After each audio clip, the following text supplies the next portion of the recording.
பசங்களுக்கு ஒரு காமனான எமோஷ்னல் ஹார்ட் பெயின்னா, அவன் வந்து ஓரளவுக்கு சாப்பிட்டு உடம்பேற்றி கொஞ்சம் மசில் லுக் அப்படி வச்சுருப்பான் பாடியை.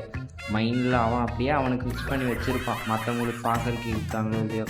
பட் கூட சுற்றுற ஃப்ரெண்ட்ஸு இல்லை ஒரு ஒரு மாதம் 2 மாதம் கழித்து பார்க்குற ஃப்ரெண்ட்ஸ் யாராவது, மச்சான் என்ன மச்சான் போன டைம் இந்த டைம் இழைச்சி போயிட்ட, அந்த ஒரு வார்த்தை மொத்தமாக அவனோட அந்த மைண்ட் செட்டையே உடச்சிடும். ஐயோயோ நம்ம அவ்வளோ ஒல்லி ஆகிட்டோமா. அந்த ஒரு வார்த்தை அவன் சொன்னதை நம்ம 1000 டைம் போய் எல்லாத்துக்கிட்டே கேட்போம், மச்சான் ஒல்லி ஆகிட்டேனா, மச்சான் ஒல்லி ஆகிட்டேனா. அந்த ஒரு தாட் மற்றவங்களுக்கு புரிய மாட்டேங்குது. அந்த பெயின் ஒல்லியாக இருந்து ஓரளவுக்கு வந்துட்டு திருப்பியும் என்னடா இப்படி ஆகிட்ட அப்படின்னு சொல்லல, அந்த ஒரு வலி வேர்ட்லெஸ்.